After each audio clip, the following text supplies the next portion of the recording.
Assalamu alaikum. Welcome back to another episode of Quran in English. My name is Ahmed, and I'm happy to take you through the next section of chapter 25, Surah Al Furqan, which means the chapter of criterion.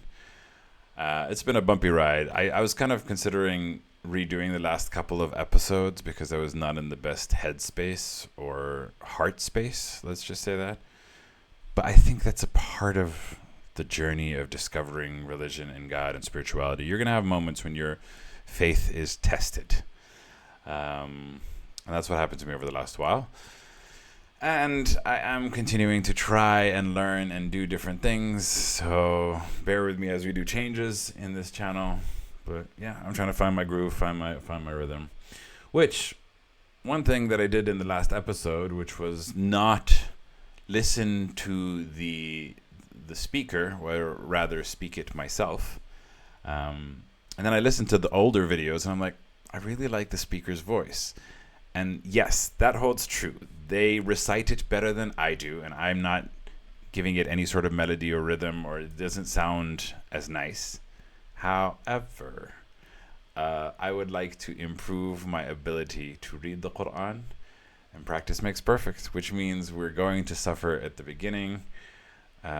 But eventually, hopefully, it'll pay off down the line, because I am interested in education. I am interested in learning about the Quran and learning how to pronounce it, how to say it. And the more that I speak it, I think the more effective it will be. Yeah, you should have seen my main video. My belief is back. I believe in the Quran. I was just mad. And I'm here to understand what the Quran says. Now that I've processed mostly my feelings, I'm sure there are a lot of residual feelings, and I'm sure they will come up, but that's the point of this channel. I am not your typical Islamic reader. You're not here because you want a scholar's perspective. You are here because you want a fresh, honest, sincere discovery of the Quran, and that's what we're here to do. Okay, that'll be the last long introduction. He lied. But yeah, off we go. أعوذ بالله من الشيطان الرجيم. بسم الله الرحمن الرحيم. And off we go. وقال الذين لا يرجون لقاءنا لولا أنزل علينا الملائكة أو نرى ربنا لقد استكبروا في أنفسهم وعتوا عتوا كبيرا. So what do they say? And those who do not expect to meet us said, so they don't expect to meet us. They don't believe in God. They don't believe in the angels. But they are saying, oh, if only it had been sent down upon us, the angels, or we can see our Lord, which they don't believe in. They don't believe they're going to meet them. They do not believe they're real. So what can you tell from them saying, if only we can see these angels and God? They're taking the piss. They're, mocking. They'll be like, yeah, it doesn't exist. Oh, if only we could see God, then maybe he would be real, is the kind of the point. So the counter response to the Quran is, indeed, they have become arrogant in themselves, and وعتوا عتوا كبيرا, and they have extremely become insolent, like with a great insolence. They have exceeded their limits and their arrogance. They're being assholes. Long story short. يوم يرون الملائكة لا بشرى يومئذ للمجرمين ويقولون حجرا محجورا. On the day that they will see the angels, it is not good news on that day for the criminals. The criminals, when they do see the angels eventually, it's not going to be a good time for them. And what they're going to say is hijran mahjura, and it's alliteration. It's kind of like Arabic alliteration. It's a kind of a poetic hijran mahjura. It's like an alluring appeal. Like it sounds like hijran, but it's the same word, but just in different forms. And so they're asking for, like a barrier that is, a protected barrier, something that kind of, when they see the angels, they're gonna wish that they could be protected. They're gonna wish that there was a barrier. And I understand this perspective. If you look at this footnote, another possible translation, all good is forbidden to you. The next verse, I stopped. I was pre-reading it, but then I wanted to stop because I wanted to get my thoughts across, and there's a lot of verses today, so I want to make sure that I do that. All good is forbidden to you? Wrong. And I will argue it on the next verse. وقدمنا إلى ما عملوا من عمل فجعلناه هباء منثورا. And he says, and we'll turn whatever good is not mentioned, and we will proceed, and we will move whatever they did in deeds, and we will make it as dust that is dispersed. The word good is not there, and it's wrong to put it in here, and I'll explain it in a second. Then we will turn to whatever deeds they did, reducing them to scattered dust. And the footnote says, the good deeds of the disbelievers will have no weight on Judgment Day. And this is false. Why do I know this is false? Because of the Quran. In the chapter called Al-Zalzala or Zilzal, it says, فَمَنْ عَمِلَ مَثْقَالَ ذَرَّةٍ خَيْرًا يَرَى وَمَنْ عَمِلَ مَثْقَالَ ذَرَّةٍ شَرًّا يَرَى. Which means anyone who did an atom of a good deed will see, and anyone who did an atom of a bad deed will see. Everything will be weighed in Judgment Day. Adding the word good here is misunderstanding what this verse is. Saying good deeds will have no weight on Judgment Day is factually incorrect as per the Quran. The Quran says that this is not true. The Quran has a verse that says every atom of every good and bad deed will be weighed. So don't listen to people who are simple-minded. Anyway, what I believe this verse is saying is that the deeds that they did are the businesses that they built, the wealth that they accumulated, the children that they had, what they built in the earth, all the things that they did in the earth that they thought were important and grand, stature, power, success, business. Those are the things that will become dust. That is what will be wasted. Not their good deeds will be wasted. That's completely misunderstanding the whole purpose of the Quran. Even the most evil of people will have their good deeds weighed because God is fair. They're still going to eventually go to hell and suffer, but their good deeds will be measured. Yeah, let's not get into who's going to hell. That's going to be up in a discussion. But yeah. All right. أصحاب الجنة يومئذ خير مستقرا وأحسن مقيلا. مستقرا. Yeah, I got it right. وأحسن مقيلا. The companions of paradise on that day will be in a better state. Obviously, the ones who are going to heaven, going to paradise, will be better. They'll be in a better place of rest, a better settlement, the best settlement. خير مستقرا وأحسن مقيلا, and the best resting place. They're the best settlement and the finest place to rest. Those who get to paradise, obviously, you win. It's that scene from Willy Wonka and the Chocolate Factory. You win. Congratulations. Everybody else goes to hell, but you go to heaven. Okay. I'm going to try and not touch upon my pain. Otherwise, we go down a very dark path. Okay, why am I not facing the screen? Oh, my God. All right.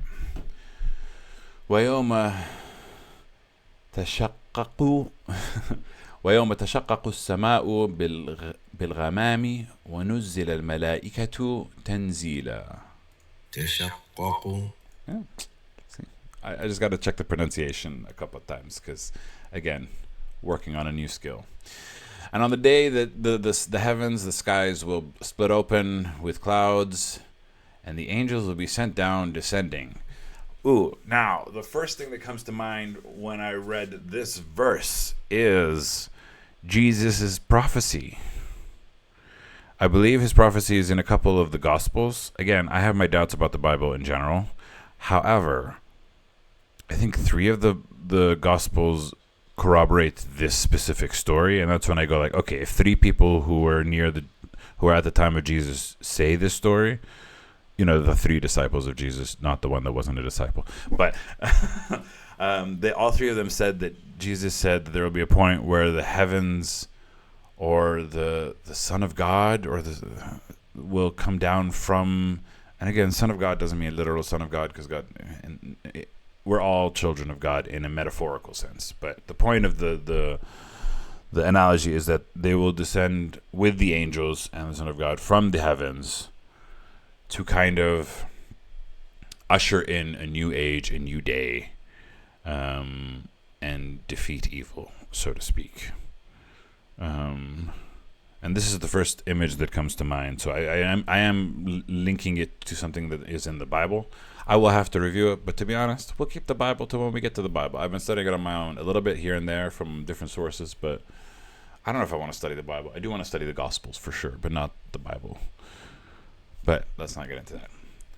Watch for the day that heavens will burst the clouds, and the angels will be sent down in successive ranks, descending angels. الملك يومئذ الحق للرحمن وكان يوما على الكافرين عسيرا. Sovereignty on that day truly will be to God. الملك يومئذ الحق للرحمن truly belongs to God. The most gracious, the most compassionate, the most merciful. Maybe Rahim is most merciful. But they're all kind of, compassion, mercy, they're all kind of intertwined, but there is a specific distinction between them that I am not sophisticated enough to be able to tell you. But the dominion, the sovereignty, authority, ownership, everything that day. Why does it say that day? الملك يومئذ الحق للرحمن. Because isn't it every day that it belongs to God? Or maybe there's a distinction between Judgment Day and now. No. Because if you think back to Surah Ayat al-Kursi, it does say that everything in the world belongs to God. So why is it specifying on that day al-mulku, sovereignty, the authority?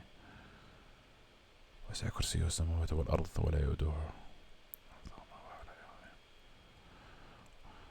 بسم الله الرحمن الرحيم. الله لا إله إلا هو الحي القيوم لا تأخذه سنة ولا نوم له ما في السماوات وما في الأرض.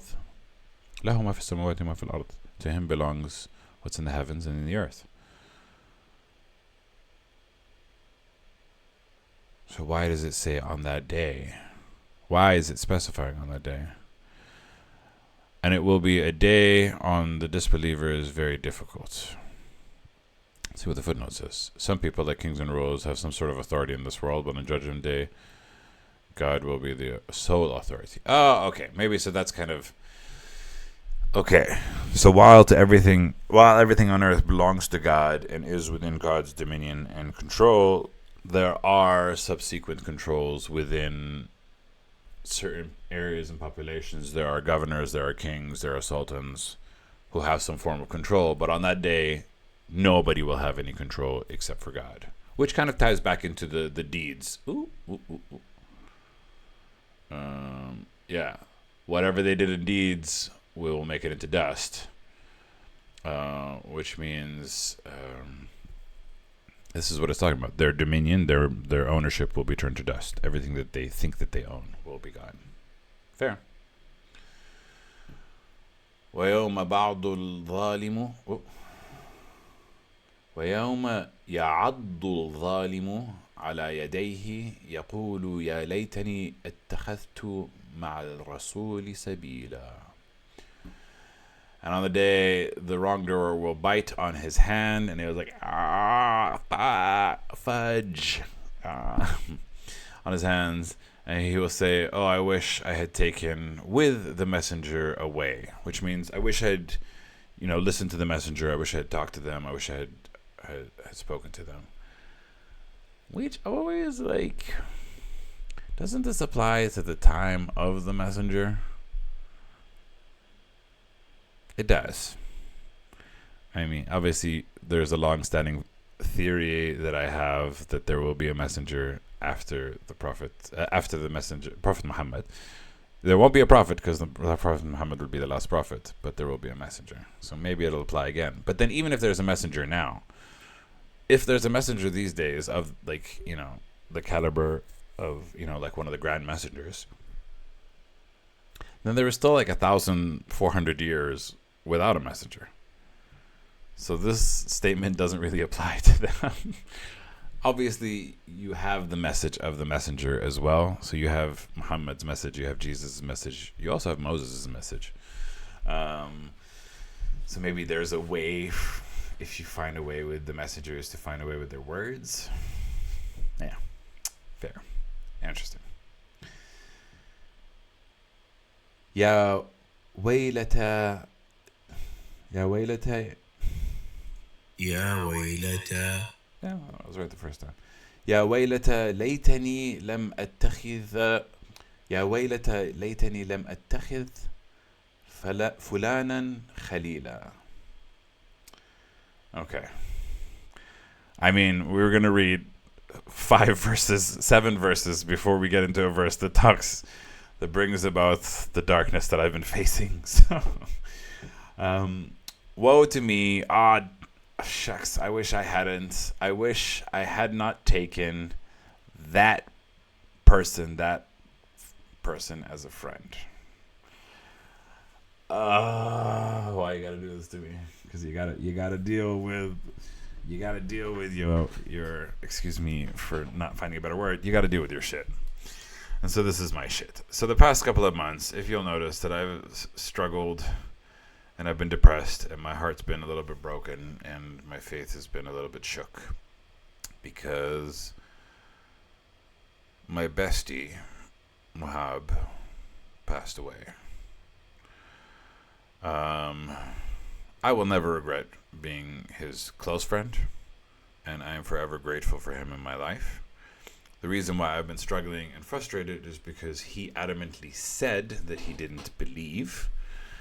And I always told him, you never know if you're going to believe, you never know if you're going to believe, you never know if you're going to believe. He's like, I'm never going to believe. I'm like, you've still got a lot of life left.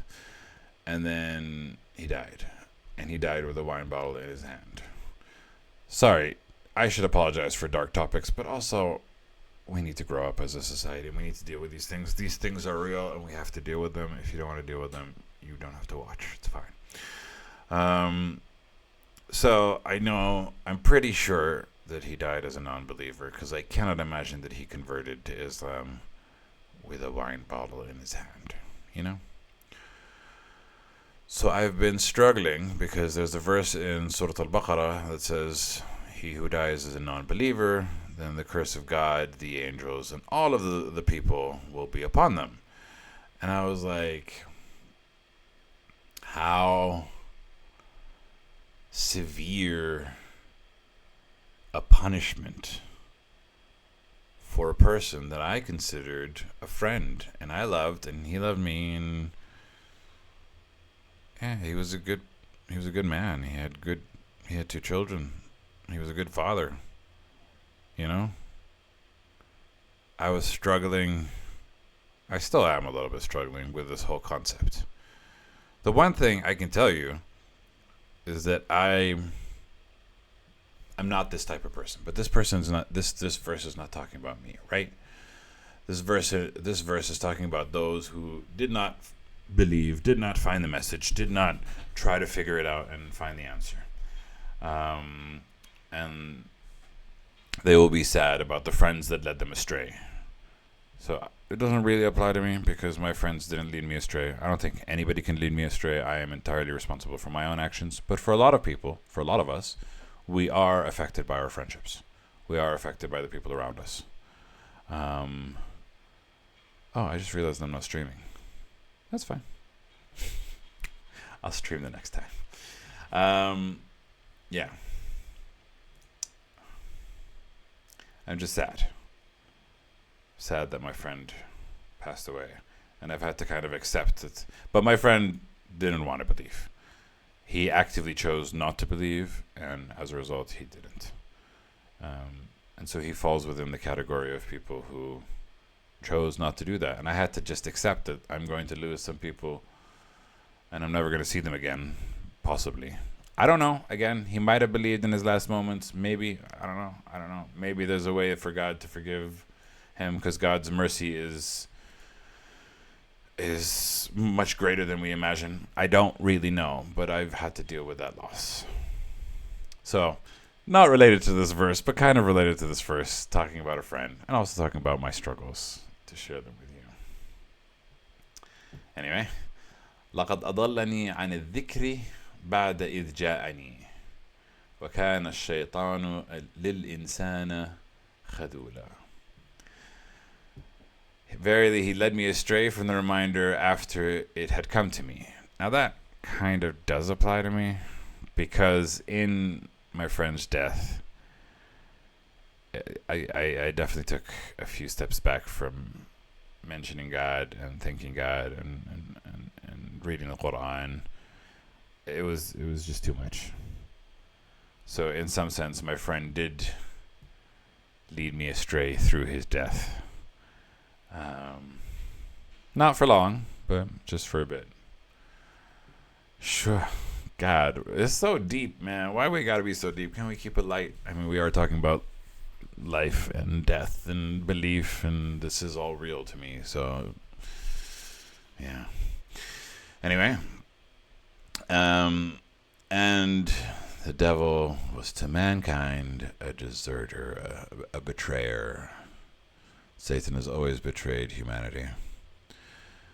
But joke's on Satan. Even though my friend's death kind of pulled me away, it actually made me process the fact that I'm going to have to lose people. And I've prepared for this inevitability. And in the end of the day, God wins, not Satan. So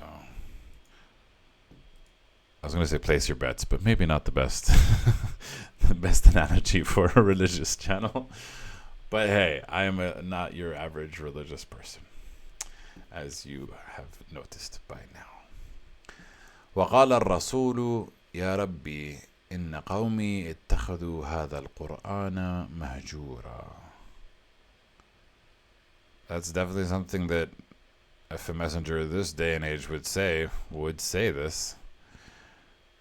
Because you can see that even the Muslims, they've taken this Quran as a forsaken thing, they've neglected it, they've abandoned it.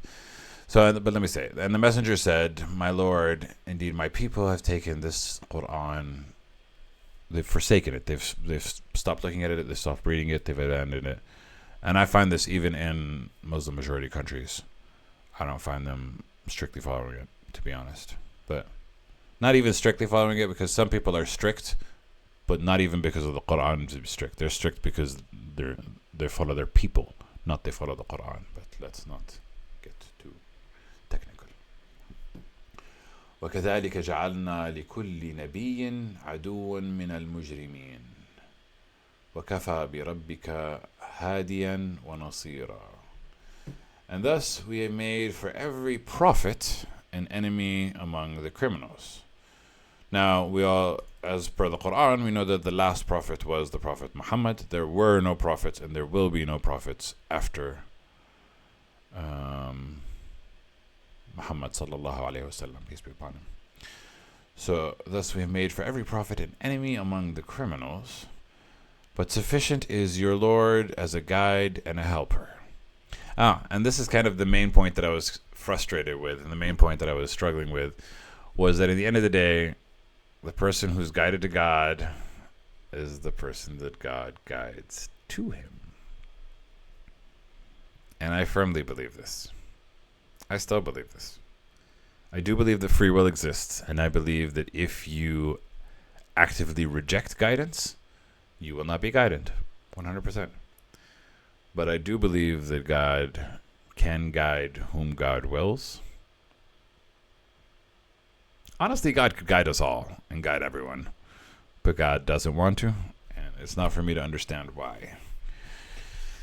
But essentially, what is this verse saying? That, the messages, the prophecies, it was talking about the Quran, and then it was talking about prophecies, which is kind of interesting because the Quran is also a prophecy. The Quran talks about what's going to happen at the end of days. It talks about what's going to happen in life. It may have talked about what happens with Israel, but let's bring the camera down a bit. But for every prophecy, there is an enemy from among the criminals. It's interesting that he used the word criminals. Mujrimeen. Wicked is probably closer because it doesn't mean like breaking the laws, but just means like someone who, is rotten. And God is enough as a guide and a helper. وقال الذين كفروا لولا نزل عليه القرآن جملة واحدة كذلك لنثبت به فؤادك وَرَتَّلْنَاهُ تَرْتِيلًا. And those who disbelieved said, if it had only, why not? Yeah, I prefer saying if it had only, it makes more sense. If it had only been brought down, if it had only been brought down upon him, the Quran, as all at once. Jumlatan wahida technically means one sentence, but it is understood that they mean all at once. If the Quran had not been revealed all at once, and if you know anything about the way that the Quran was revealed, is it was revealed, I think, over 11 or 19 years, because it was also being brought down during various stages of Islam. There was the initial stages versus the war stages versus the proliferation stages at the end. The Quran didn't come out all at once. It came out in groups. And they say, thus we may have... okay, so yeah. So the critique is that why didn't they send it all at once? And then the answer is, we've done it, we've sent it in the way that it is, so that we may strengthen with it your heart, and we have recited it with recitation. We have revealed it at a deliberate pace, I think makes the most sense. There are a few chapters of the Quran that we have already covered that talk about trying to reassure the Prophet Muhammad that God did not abandon him, that God is still with him, that God is still real. And you have to understand that, being able to share God's message and having revelation from God is a powerful thing. And then not having revelation after you've had revelation, you go we all have this almost childlike instinct to want to be told what to do, kind of because sometimes you're I don't know what I'm supposed to do with my life, and having guidance from God is that's the best of the best. So when you don't have it, you're okay, well, what am I supposed to do now? Have you left me? Am I it's very difficult. And I think the Quran was revealed at the pace that it was revealed, at the time that it was revealed, for a lot of reasons, but amongst which is that his heart may have been secured, not strengthened. Secured, stabilized, reassured. Strengthened isn't the right word. And it was وَرَتَّلْنَاهُ تَرْتِيلًا. And it's interesting that we use the word ritala, because tartil is how I think the sound. For instance, when I play it like this, that's called ratila, I think. Tartil, if I'm not mistaken. But here, I understood it in this context. We have revealed it at a deliberate pace. Yeah. وَلَا يَأْتُونَكَ بِمَثَلٍ إِلَّا جِئْنَاكَ بِالْحَقِّ وَأَحْسَنَ تَفْسِيرًا. And they will never come to you with an example, but we have brought to you in truth and the best explanation. Whenever they bring you an argument, we come to you with the right refutation and the best explanation. And this is also about the revelation of the time of the Prophet Muhammad. A lot of the times verses came out, people had challenged him and they asked him about something, and then a verse comes out explaining that something, and it was almost like a dialogue that was happening at the time of the Prophet, of question and response, which I think is kind of beautiful. I mean, the Quran claims to be a book for all times and ages. So for a static object, words that are not changing, for it to be dynamic in application, that it applies to 1,400 years, 50 years ago, to now, that it's impossible. It's impossible is what it is. But then again, so is consciousness impossible, so is faith impossible, so is the existence of God in a way impossible, and yet it still exists. I don't mean impossible as in not possible, but it sounds impossible to a person who is a scientist, let's say. Let's not get too technical. الذين يحشرون على وجوههم إلى جهنم أولئك شر مكانا وأضل سبيلا. The ones who will be gathered on their faces, gathered by their faces, kind of pulled by their ears is how I imagine it, but gathered by their faces to hell, those are the worst in position and the most misguided from the way. From the way. This is the way. Which is ironic. وَلَقَدْ آتَيْنَا مُوسَى الْكِتَابَ وَجَعَلْنَا مَعَهُ أَخَاهُ هَارُونَ وَزِيرًا. The most mentioned character in the Quran is Moses. And we have given Moses the scripture, the guidance, the law, and we have appointed with him his brother Aaron as an assistant. As waziran isn't as a helper. It is, but like you use wazir in like parliament, like a prime minister kind of like. So assistant feels like, oh, I'm carrying my books. No, this is like a trusted advisor. This is like a confidant, a support. فقلنا اذهبا إلى القوم الذين كذبوا بآياتنا فدمرناهم تدميرا. And we said to them, go, the both of you, to the people, those who denied our signs, and we destroyed them with destruction. Now, the answer, the question that you might all think is, which one? Because the Quran is full of these stories of people denying signs and being destroyed completely. It's not just the one people, it's a group. But here, it feels like they're talking about something specific. Go to people that deny our signs, we deny them completely. And then it opens with a different topic. So this could be talking about the pharaohs, if we're talking about the Moses and who he went to. Oh, so they went to the people that would deny our signs, and then they denied them. Then they destroyed them completely. Okay, so it's probably the pharaohs. وقوم نوح لما كذبوا الرسل أغرقناهم وجعلناهم للناس آية وَاعْتَدْنَا لِلظَّالِمِينَ عَذَابًا أَلِيمًا. See, this little sign here means that I should say 10 and continue. آيَةً وَاعْتَدْنَا لِلظَّالِمِينَ عَذَابًا أَلِيمًا. Anyway.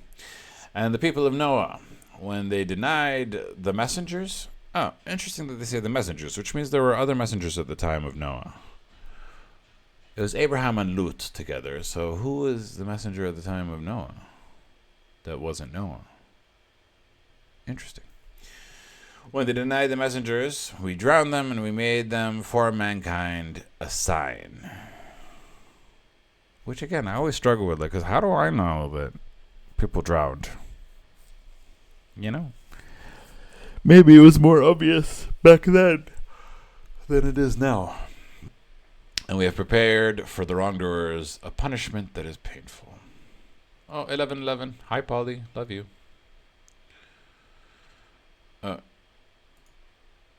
Messengers, because denying Noah is equal to denying all of Allah's messengers? No. Nice conjecture, but no. I don't think this is accurate. I think there were multiple messengers at the time of Noah. Just because we don't know about them doesn't mean that there's nothing that the Quran says that there were no messengers at the time of Noah. And there are overlapping messengers. So, I disagree. I understand the justification. I just disagree with it. وعادا وثمود وأصحاب الرس وقرونا بين ذلك كثيرا. And Ad, we know we've covered Ad on this channel before. I don't know the specifics. And Thamud, I remember, like, one of them was the camel, one of them was the mountain or the shriek, and the dwellers of Arras, which is the water pit. Arras means well or water pit. Refers to the pagan people along with Midian, to whom Allah sent the Prophet Shu'aib. Salih was the camel, the she-camel. We have covered Shu'aib before. Anyway, it's mentioning a lot.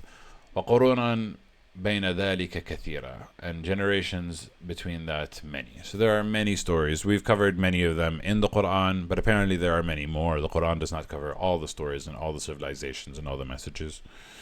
But it gives us many examples. وَكُلًّا ضَرَبْنَا لَهُ الْأَمْثَالِ وَكُلًّا تَبَّرْنَا تَتْبِيرًا. And each of them we have set forth for them examples. We've given them various lessons, given them analogies, given examples, and each of them we have destroyed with destruction. It sounds heavy. And you might have noticed that this hasn't happened since the time of the Prophet Muhammad. There has not been divine guidance or divine punishment. The time of the Prophet Muhammad, divine punishment was delivered at the hand of the Muslims, and I believe that's the last time that we have seen divine punishment, at least from what the Quran has told us. Maybe there has been times in that we don't know about it, but as far as we know from the Quran, that was 1,400 years ago, which means something changed. Something changed 1,400 years ago. Obviously, we have the Quran, and maybe, that brings us to today. But does that mean there won't be divine punishment? I don't know. If there's another messenger, there'll be another divine punishment. So let's see. Let's go. ولقد آتوا على القرية التي أمطرت مطر السوء أفلم يكونوا يرونها بل كانوا لا يرجون نشورا. Now, it doesn't mention Sodom and Gomorrah, but it does mention the rain. And verily they have come upon a town that showered with rain that was evil. Then did they not see it? Nay, they are not expecting a resurrection.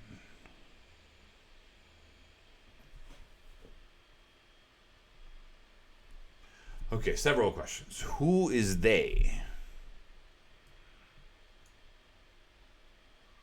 Is it talking about Moses and Aaron? Because they're the only two people that have been mentioned. When the people of Noah rejected the messengers, we drowned them. We also destroyed Adam, Thamud, and the people. So we're talking about the people that were being destroyed. For each we have set forth, and we've destroyed each. They've certainly passed by the city of Sodom. So those people have passed by the city of Sodom.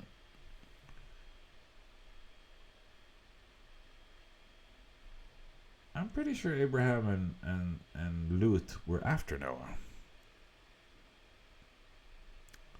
The city of Sodom was after Noah.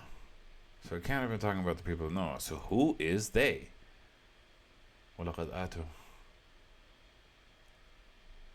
Oh. Maybe now it's talking about they as the disbelievers that it's talking about to the Prophet, because it says وَإِذَا رَأُوكَ, and it continues, and when they see you, O Prophet. So I think this is talking about the disbelievers. And they came upon the city that is past the city of Sodom, which means not the people of Noah. So the disbelievers will see the city of Sodom. But أَفَلَمْ يَكُونُوا يَرَوْنَهَا, but did they not see it? بَلْ كَانُوا لَا يَرْجَوْنَ نُشُورًا. Nay, they are not expecting a resurrection. Which we know that on the day of resurrection, everything will be resurrected. And I guess simplest Aqab's razor.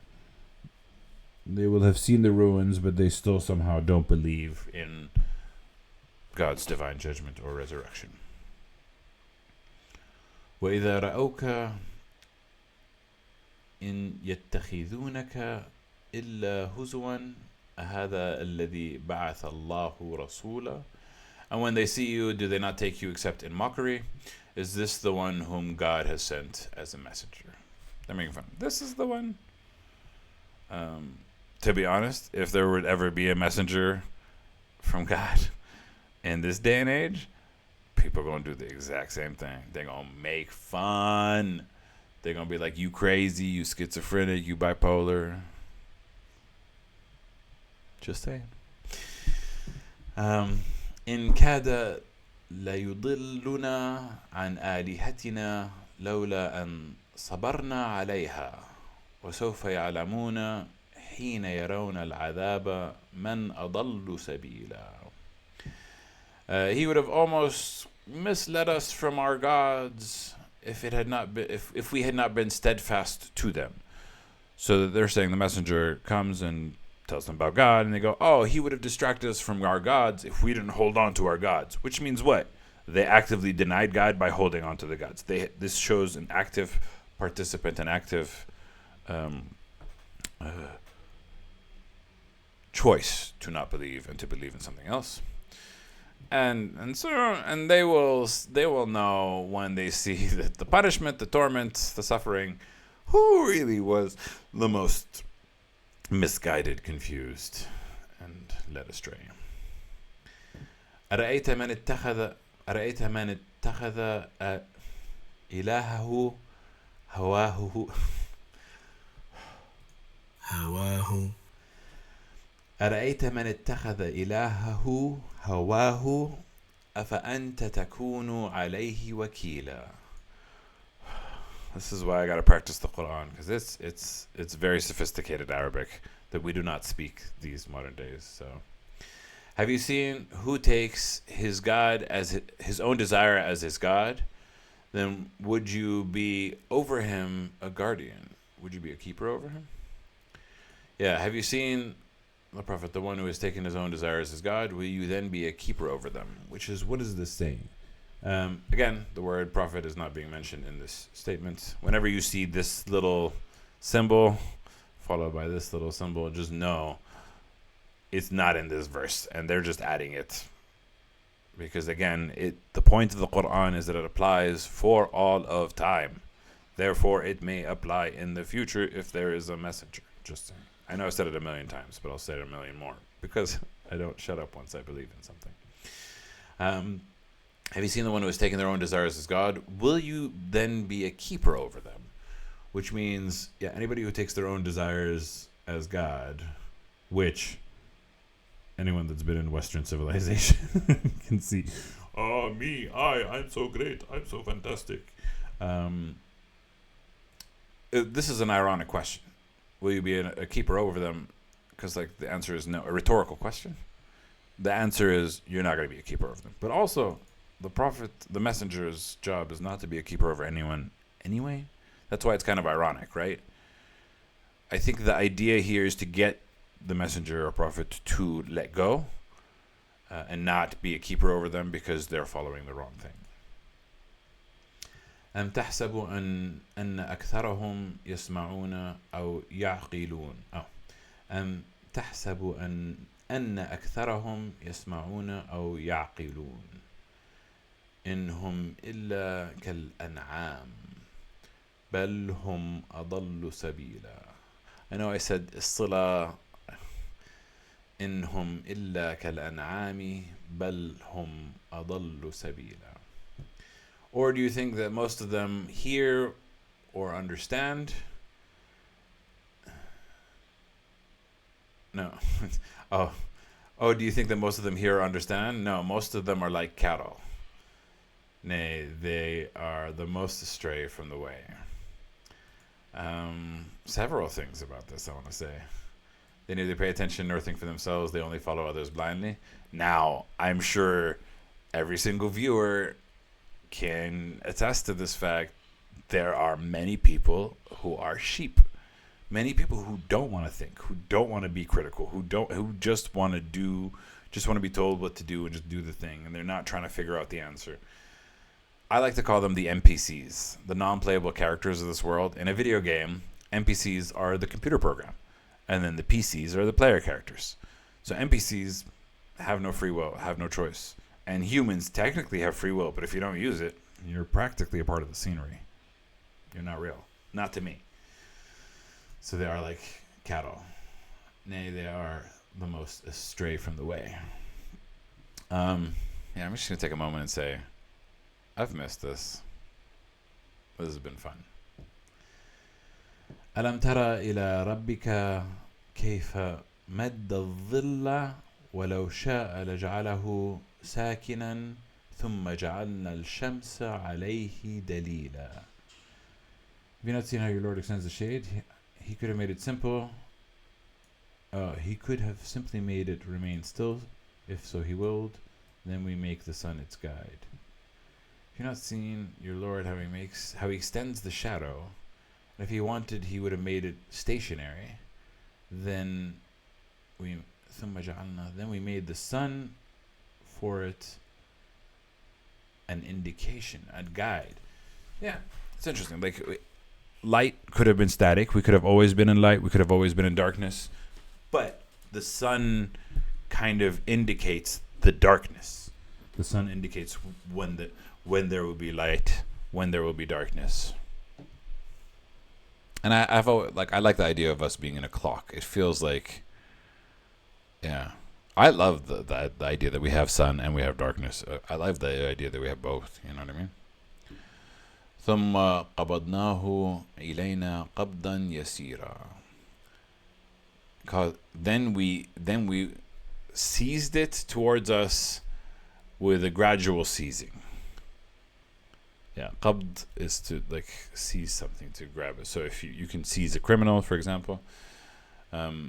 So we caused the shade to retreat gradually, because the sun tells the time. It's one of the greatest miracles of God is that He allows the sun to rise in the morning, causing darkness to retreat. He could have stopped the sun and the earth from rotating, so half the world being engulfed in complete darkness, leading to an imbalance in the Earth's ecosystems and endangering life. I think it is a miracle of life. I just don't like the words that they're using. I agree. It is about the miraculousness of life, and there's a beautiful majesty to the world. You know. وهو الذي جعل لكم الليل لباسا والنوم سباتا وجعل النهار نشورا. He's the one who's made the night. He's the one who made for you night as a covering, as a clothing, as something that can engulf you at night, and sleep as a rest. I always used to think that sleep is magical, is insane. And there is something special about sleep, but I'll get to it when I get to it. And we made the day a resurrection. And resurrection is not the right word. Rising makes more sense. وَجَعَلْنَا النَّهَارَ نُشُورًا. Rising, active, moving. That's kind of the vibe that I get. Can I do this? Yes, I can. وهو الذي أرسل الرياح بشرا بين يدي رحمته وأنزلنا من السماء ماء طهورا. يدي. Yeah, I said it right. And He's the one that sent the winds as glad tidings between His بين يدي رحمته. I thought it was His hands. Am I misunderstanding this?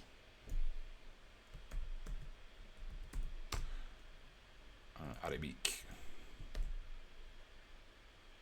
Good tidings before His mercy. Oh. بشرا بين يدي رحمته. I thought this was His hand. يدي. Isn't it? Am I misunderstanding this? Maybe it's a metaphorical between His hands rather than a literal between His hands? I don't know. Maybe I'm misunderstanding. He's the one that sent the winds as good tidings بين يدي رحمته, before His mercy. No, bain is between, 100%. Okay, let's do it word by word.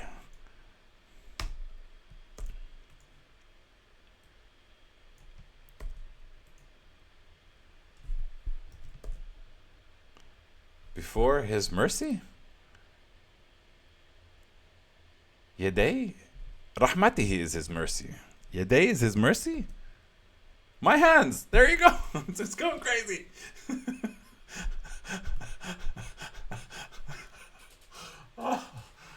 Oh. This is why the Arabic language is so complex and so interesting and so rich. And the fact that the Quran was revealed in it is very cool. And the fact that I was born into it is very lucky. Alhamdulillah Rabbil Alameen. Praise be to God. Anyway. Between His hands of mercy. The wind is good tidings between His hands of mercy. Sometimes I struggle with the wind, but the wind brings power, it brings fertilization, it brings seas, weather changes, it brings life just as much as everything else. وَأَنزَلْنَا مِنَ السَّمَاءِ مَاءً طَهُورًا, and we have sent down from the sky water that is purified. لِنُحْيِيَ بِهِ بَلْدَةً ميتا لنحيي به بلدة ميتا ونسقيه مما خلقنا أنعاما وأناسيا كثيرا. so that we may give life thereby to a land that is dead. And that's always kind of the symbolism that we see in the Quran. Land dies, water and wind revitalize it, give it flesh and life. And we drink, and we give it a drink from what we have created. So that we may make drink from what we have created, the cattle and the men that are many. The men and the cattle can drink from the dead land that has been brought to life by water and wind. وَلَقَدْ صَرَّفْنَاهُ بَيْنَهُمْ لِيَذَّكَّرُوا فَأَبَى أَكْثَرُ النَّاسِ إِلَّا كَفُورًا. And verily we have distributed it among them so that they may remember, but most people refuse except disbelief. They refuse anything except for disbelief. And yeah, أكثر الناس, which means the majority of people will disbelieve, which is sad, but true. And that means that some loved ones and some friends are going to be among these people. And that is a hard pill that I've had to swallow recently. وَلَوْ شِئْنَا لَبَعَثْنَا فِي كُلِّ قَرْيَةٍ نَذِيرًا. And if we had wanted, we would have sent in every town a warner. فَلَا تُطِعْ الْكَافِرِينَ وَجَاهِدُهُمْ بِهِ جِهَادًا كَبِيرًا. So do not obey the disbelievers and strive against them, fight against them, be diligent against them, in an effort that is huge. Every step of the way. You can easily say this is unfair, the powerful, the corrupt, they all have the power, we should just give up. No. Every step of the way, fight the corrupt. The Quran is not mentioned in this verse. Fight the corrupt. It's not about using the Quran. It's about, standing up for injustice, doing what's right. And also, bear in mind, some situations, if you're powerless and your life is in danger, kind of get out of it. But I don't know. Like, for instance, what's happening in Iran these days. Even though I'm a Muslim and even though I like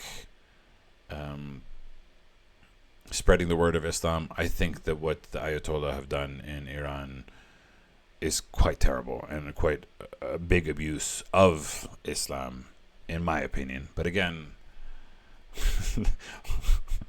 it's been one episode that we're back and we're already saying something controversial, but it's true. The Quran says in chapter 2, La ikraha fi din, which means there is no compulsion in religion. You're not supposed to force Islam upon people. And if you're forcing what you believe Islam is upon people, you are not following the Quran.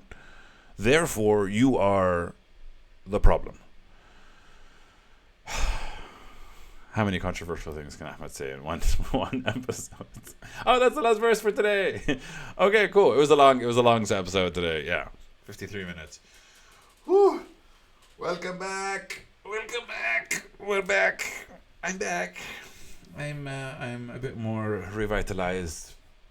I'm a bit more energized, and I'm not gonna stop.